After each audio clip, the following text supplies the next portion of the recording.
수강생 여러분 안녕하십니까. 널널한 개발자입니다. 오늘은 2024년 2월 28일 오후 5시 45분입니다. 이제 곧 개학이죠. 네, 개학이라서 그런가요? 뭐 이제 모르겠습니다. 뭐 이제 이게 아마 원인이 되는지 모르겠는데 아마 학생분들로 추정이 됩니다.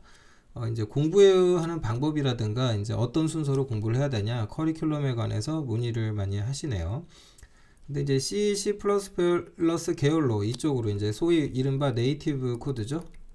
그래서 네이티브 코드 계열로 이제 나는 전문가가 되겠다. 이쪽 개발자로 먹고 살고 싶은데, 그러니까 좀 제대로 배우고 싶다. 이제 이러신 것 같아요. 그러니까 이제 뭐 글쎄요, 굳이 전문가가 아닐지 몰라도 어쨌든 전문 개발자가 되려면 이렇게 하면 좋지 않을까라는 저의 주관적 견해를 담아서 정리를 해드립니다.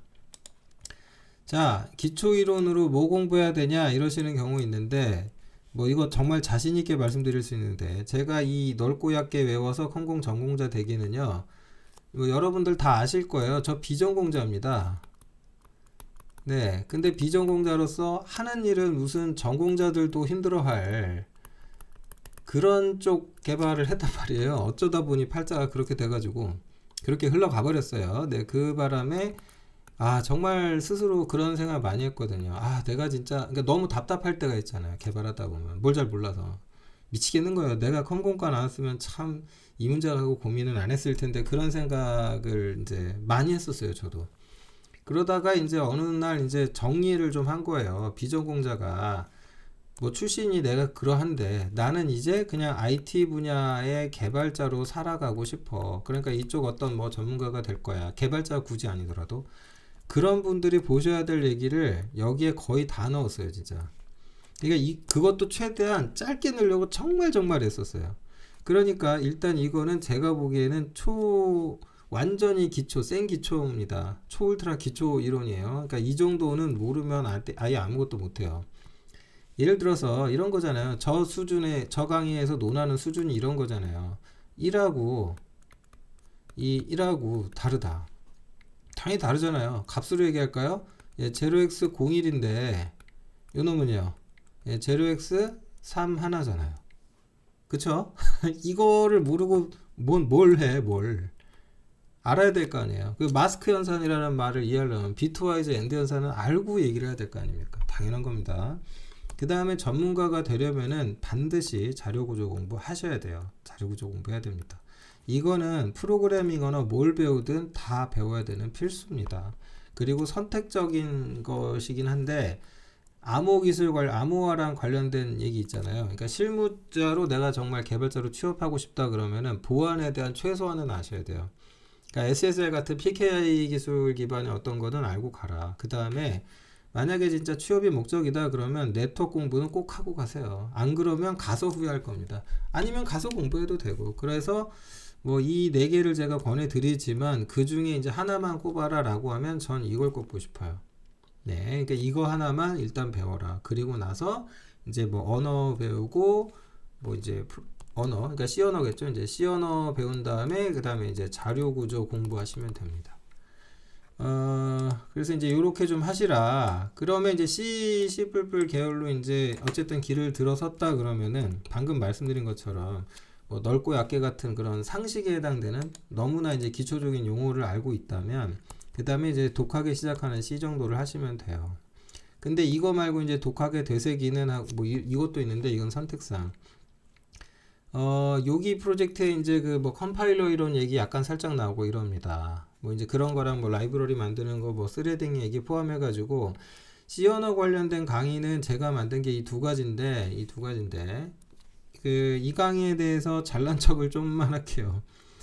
이 강의를 이해하고 하신다? 여기 독하게 시작하는 C에서 논하는 수준의 프로그래밍이 가능하시다면은, 그러니까 예를 들어서 이제 저기에서 논하는 어떤 메모리 문제라든가 메모리 이야기라든가 그러니까 포인터 관련된 얘기라든가 뭐 블라블라 등등등 온갖 별별 얘기를 다 하고 앉았잖아요. 오죽하면 제목에 독하게라고 넣었겠어요. 옛날에 그 책을 기획하실 때 하셨던 분이 제목을 아예 저렇게 달아준 이유가 그거였어요. 그냥 제대로 한번 가보자, 끝장 한번 보자, 이런 느낌이었거든요. 이 정도 하셔가지고 학부생이면은 제가 보기에는 학교 성적이 잘 안 나올 것 같지는 않은데요. 웬만하면 점수 잘 나올 것 같습니다. 근데 이거는 진짜 그 언어적인 문법 배우는 거고, 뭐 물론 이제 그 조금 깊이 들어가지만, 그러니까 메모리라든가 이런 얘기를 하면은 이제 자연스럽게 컴퓨터 구조 얘기하게 되는 거고, 더불어 가지고 이제 OS 얘기도 아니할 수가 없는 게, 일반적으로 쓰고 있는 게 지금 다 윈도우 같은 운영체제 사용하실 텐데, 윈도우 포함해서 맥에 이제 맥OS든 뭐든 전부 다 범용 OS죠. 이런 범용 OS라고 한다면은 가상 메모리 체계 안 쓰는 놈은 단 한 놈도 없어요. 결국 이 얘기를 하게 되는 거고, 그건 OS 이론인 거고.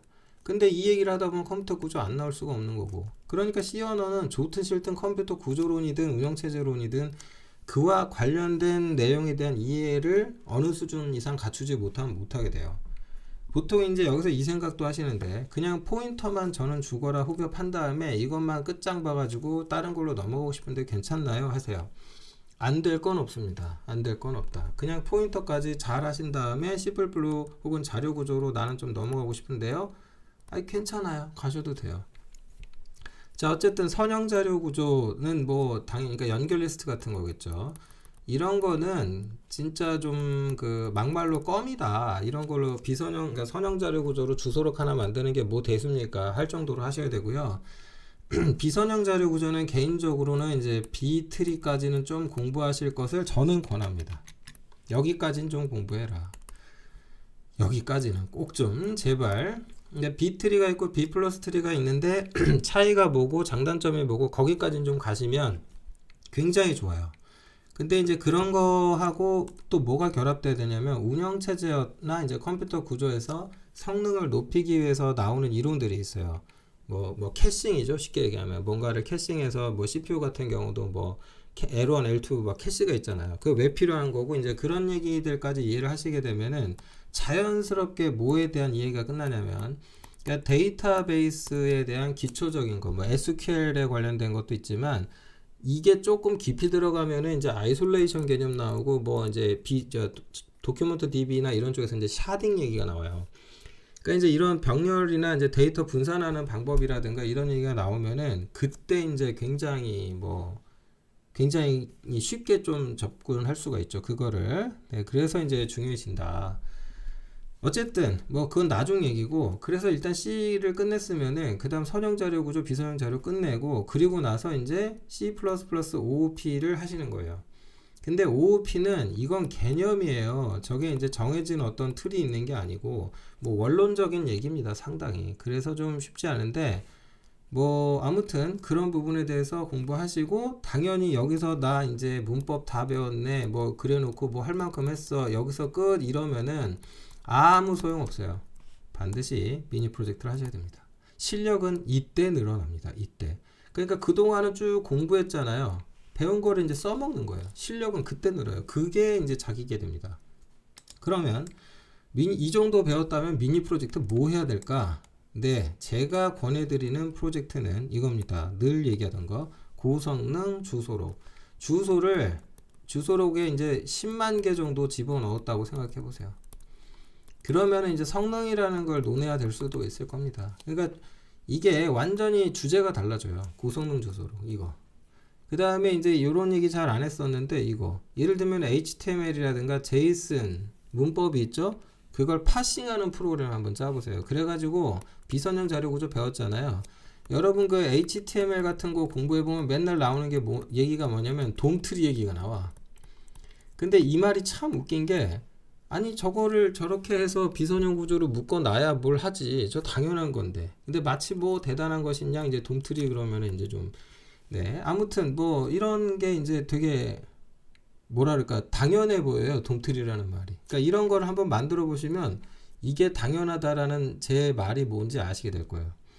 그 다음에 초짜 때 해볼 수 있는 아주 좋은 프로젝트로 저는 이걸 권해드립니다. 인터프리터나 컴파일러를 만들어 봐라. 진짜 이걸 하나 만들어 보잖아요. 그러면 정말 언어란 무엇인가? 언어란 무엇인가? 여기에 딱 눈을 뜨게 됩니다. 이건 진짜 중요해요. 전공자와 비전공자를 가를 수 있는 대단히 중대한. 그러니까 사실 뭐 운영체제론이라든가 그거보다 제가 봤을 때는 이게 진짜 커요.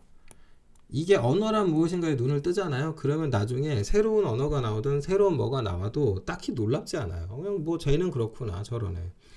그렇게 하기 위해서 이제 인터프리터 컴파일러 같은 거 한번 만들어 보면 좋은데 이거는 학부 때가 아니면 못해요. 근데 이제 이것과 관련된 이론을 찾아보면은 진짜 미친 듯이 복잡하고 공부할 것도 산더미야.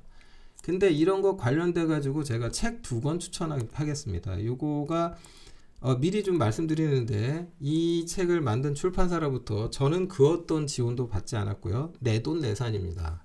제 돈 내고 제가 사서 본 건데 이 2권을 권해드립니다. 예. 뭐 밑바닥부터 만드는 컴파일러 이거 있는데 요게 웃긴 게 나는 처음에 원래 이 책을 샀어. 그래서 컴파일러 얘기를 이렇게 보려고 샀더만 좀 쉬운 게 잘 나왔네. 젠장 보니까 이 책을 봤다고 가정하고 컴파일러야. 아니 이런 그래서 어쩔 수 없이 컴파일러 샀다가 인터프리터까지 같이 보게 됐다. 아무튼 결론은 굉장히 저는 추천한다. 네. 뭐 굉장히 추천합니다. 그래서 이쪽과 관련된 공부를 원하신다면 가볍게 이렇게 보시고 그리고 나서 나는 진짜 인터프리터 컴파일러에 대해서 제대로 공부하겠어. 그러면 이제 컴공과 전공자들이 보는 전공서들이 있어요. 그러니까 어려운 말 잔뜩 써 있는 거. 예, 그럴 때 이제 그거 보세요. 그때 가서. 그게 아니고 지금은 이제 이런 걸 보시고 나면 진짜 언어란 무엇인가도 딱 떠지고 자바의 JVM이 뭔지 눈에 보이기 시작할 거예요. 네, 그 레벨로 빨리 가는 게 생각보다 중요하다. 그래서 이 정도를 저는 1단계 수준 미니 프로젝트로 권해드립니다. 2단계 CC++ 계열에서 그 다음 넥스트 스테이지는 뭡니까? 그러면은 저는 이제부터 이제 놀이는 끝났다. 이제 진심 제대로 달려보겠다는 의미로 보고 시스템 프로그래밍을 반드시 공부해라. 이걸 하는 순간 이제 여기서 결합시켜서 가야 되는 게 바로 운영체제론입니다. 운영체제론 공부를 한다라는 것이 그러니까 예를 들어서 시스템 프로그래밍 끝내고 결국 소켓 프로그래밍 같은 좀 이런 부분도 넘어갈 텐데 이게 재밌는 게 뭐냐면 이놈들은요 화끈한 구성 3개 한 세트야. 그러니까 시스템, 소켓, 운영체제 얘네들은 이게 따로 떨어진 얘기가 아니에요. 이렇게 돼 있는 얘네들은 진짜 그냥 묻어 있는 애들이에요. 그러니까 예를 들면 시스템 프로그래밍 한 다음에 소켓 프로그래밍 했다가 운영체제 공부를 했더니 소켓 프로그램 운영체제를 배우고 나니까 시스템 프로그래밍에 대한 나의 견해가 바뀌었네 이러면서 다시 해. 그래서 그걸 다시 보고 어느 정도 깨달음을 얻은 후에 소켓을 봤더니 뭐가 또 다르게 보여. 그래서 운영체제론의 내용들이 또 다르게 보여. 그럼 한 바퀴 더. 이게 몇 사이클 반복되면 이제 대략적인 게 이제 진짜 내 체화돼요, 나한테. 그 다음에 이제 그것과는 별개로 데이터베이스는 이건 이제 완전히 이론이 굉장히 많아요. 최소한 이제 SQL 정도는 당연히 이제 다루셔야 되는데 이거 공부를 어떻게 해야 됩니까? 그러면 자격증 중에 그 SQLD 있어요. 이거 정도를 따을 수 있는 정도는 하시면 좋겠다. 라는 말씀 드립니다. 근데 지금까지 다운 얘기들은 전부 다 UI 리스죠. 화면이 없어. 근데 이제 그 화면이 필요로 한 거를 CC++ 계열에서 한다 그러면은 뭐 선택지가 별로 없습니다. 플랫폼 인디펜던트하게 갈 거면 Qt 정도 하셔야 되고 윈도우 계열이다 그러면 MFC 윈도우즈 프로그래밍 정도 하시면 돼요. 이번에 제가 강의 열었는데 거기 정도는 일단 하셔라.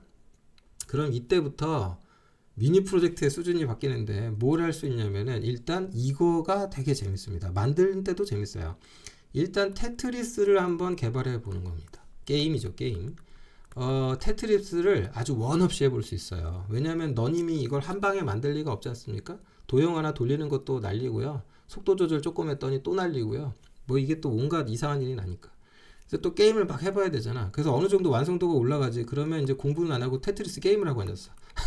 아무튼 이걸 만들었는데 이제 우린 또 소켓도 배웠잖아요. 이제 뭐 해야 돼? 게임 서버 따로 두고요. 네트워크 플레이가 되도록. 그럼 여기서 이제 그 기획이라는 걸 스스로 좀 해봐야 돼. 예를 들면은 한 20명이 모여가지고 테트리스 한다고 쳐봐. 그러면 누군가는 방 만들어야 되고 누가 만든 거에 들어갈까? 그럼 방이라는 개념을 또 넣어야 되잖아요. 그러니까 소위 이제 캐주얼 게임 간단한 거를 만들어 보는 거죠. 요게 됐다? 그러면은 MMORPG 서버를 만드는데 클라이언트 그래픽 없는 채로. 네. 그리고 동시 접속자 수 1000명 이상 규모를 커버하려면 어떻게 되나? 그러니까 쉽게 얘기해서 1000명이 모여서 동시에 채팅을 한다고 쳐봐. 그럼 저 중에 미친놈이 한 놈은 껴있거든요. 무슨 소리냐? 했던 말 또 하고 막 도배질을 하고 그런 부하가 확 늘면서 서버에 막 부하가 올라오고 이래요. 근데 이런 거를 1000명 이상을 또 규모가 갖추려고 그러면 이제 내가 이론으로 머리로만 고민하는 것도 있잖아요. 근데 그렇게 해가지고는 성능 테스트를 해볼 수가 없거든요. 그러니까 결국 뭐도 만들게 되냐면 부하 생성을 해줄 수 있는 그런 테스트 시스템도 만들어야 돼요. 왜냐하면 내 주변에 아는 놈 다 모아봤자 1000명이 안 되거든. 얘들아 다 모여서 한나라시에 모여서 내가 만든 서버에 부하를 좀 발생시켜주지 않겠니? 말 같지도 않은 소리고요. 그거 되지도 않아요. 그러니까 결론은 나 혼자 뚝딱뚝딱 해볼 수 있는 뭔가를 만들게 될 것이다. 그 다음에 이제 그 파서도 만들어보고 뭐도 했잖아요.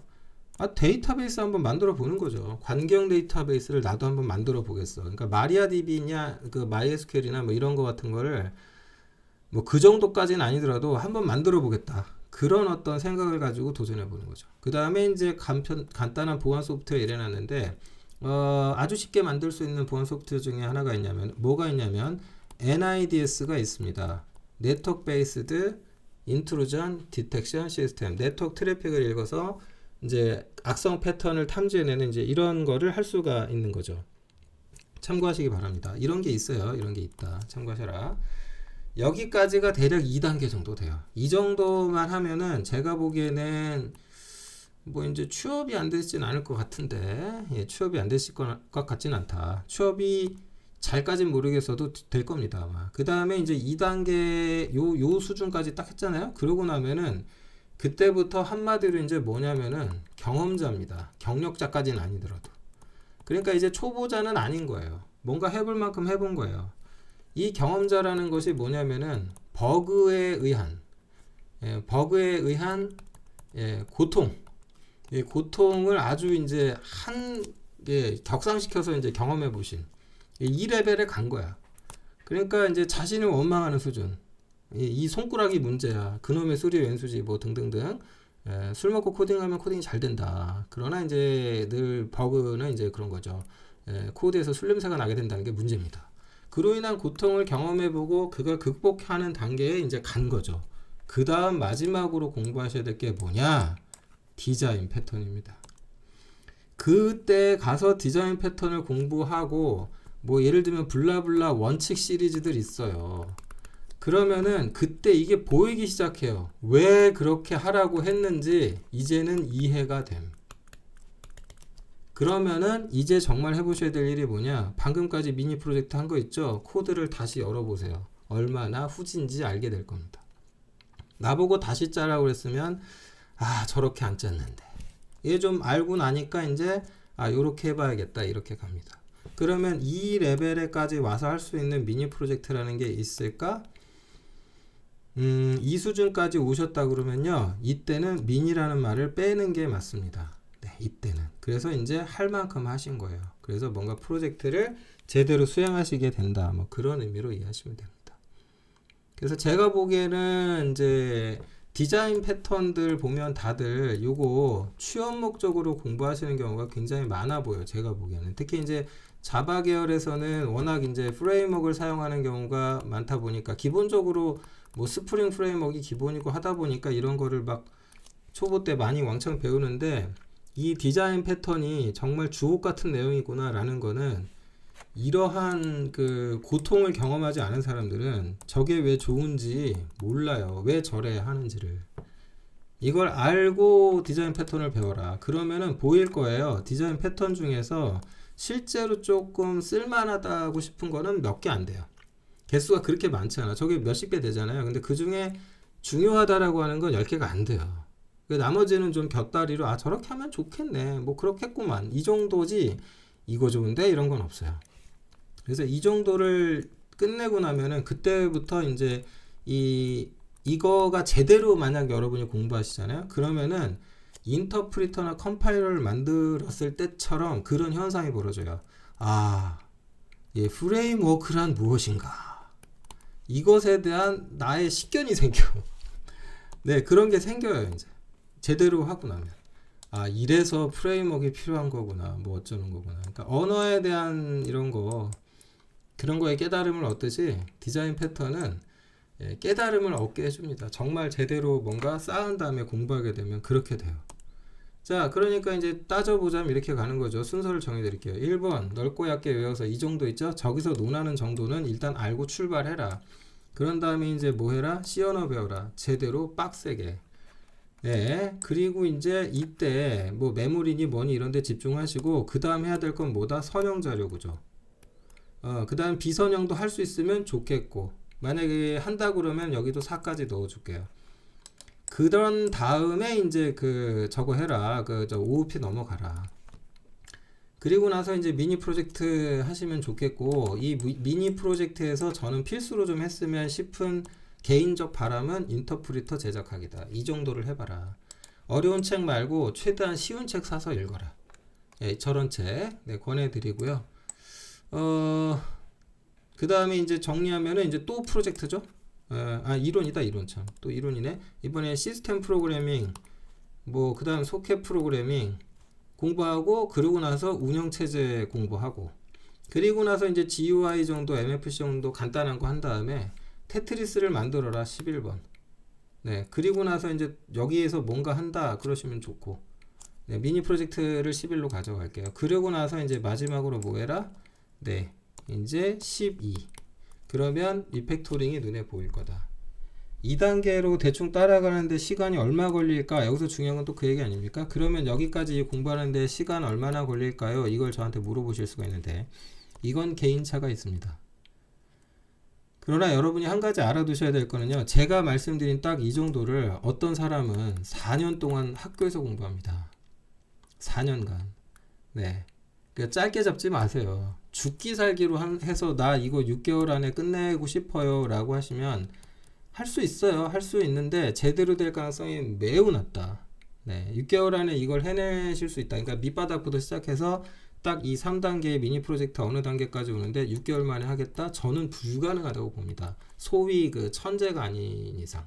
그런 분들은 이 분야가 아니더라도 다른 분야 어딜 가서라도 잘하실 그런 능력자분이 아니고서는 안 되고요. 정말 짧게 잡더라도 1년 이상은 잡으셔야 되고, 권장드리는 기간은 저는 이렇게 봅니다. 최소 2년 잡으셨으면 좋겠어요. 이렇게 만약에 3단계까지 끝내 놓잖아요. 그러면 재밌는 게, 저러고 나서 자바 공부해 보세요. 자바를 폄훼하는 게 아니라 그냥 객체지향 언어라는 관점에서 자바를 보게 돼요. 아, 저런 원리를 여긴 이렇게 풀어냈네. 이런 게 보이는 거예요. 그게 쉬운 게 아니라. 반대로 아마 그 자바 계열인데 CS 지식이 훌륭하게 좀 잘 이해도가 높으신 분이 자바를 하다가 C++를 딱 보면은, 아, 저 언어는 그렇구나. 이렇게 보인다고요. 그러니까 그게 이제 근본적인 뭐 원론에 가까운 것에 대한 이해에 도달하기 때문에 그래요. 그러니까 저는 최소 2년 보거든요. 자신의 상황에 맞게 여기서 넣고 빼고 하시고 한번 따져보세요. 뭐 그냥 긴 말 필요 없고 프로젝트 하나 해라. 이런 정도 한번 해보세요. 테트리스 꽤 괜찮아요. 재밌어요. 그리고 게임을 만드는 게 생각보다 이게 좀 그 몰입감이 좋아요. 그러니까 많은 그 책들이 이제 게임을 미니 프로젝트로 권하는 이유도 내가 만드는 게 눈에 보이거든. 재밌잖아. 그러니까 그래서 해볼 만하다는 거예요. 사실 그 공부가 되게 하려고 그러면은 여러분 저거 있잖아요. 윈도우 탐색기 같은 거 한번 만들어 보세요. 그러면 진짜 어려워요. 윈도우 탐색기 한번 개발해 보세요. 진짜 어려운데, 예, 진짜 미치고 팔짝 테트리스보다 더 어려워요. 테트리스 난이도 곱하기 몇쯤 될 거예요. 그럴 정도로 어렵다. 하지만 그걸 하면서 막 뿌듯하고 뿌듯은 모르겠는데 테트리스 만들 때만큼 재미는 상대적으로 덜해요. 그러니까 게임 쪽이 즐거운 건 분명히 사실이에요. 그러니까 지치지 않으려면 본인이 재밌어하는 걸 해보시는 게 미니 프로젝트로 도움이 된다. 그런 말씀 드리면서 마무리하도록 하겠습니다. 자, 새학기가 다가오고 있죠. 예, 공부하시느라 또 그 다음 마음가짐을 새로이 하시느라 공부에 열중하시는 분들이 많은 것으로 보여요. 열심히 하신 만큼 좋은 결과로 또 있겠죠. 네, 꼭 그러시길 바라면서 마치도록 하겠습니다. 고맙습니다.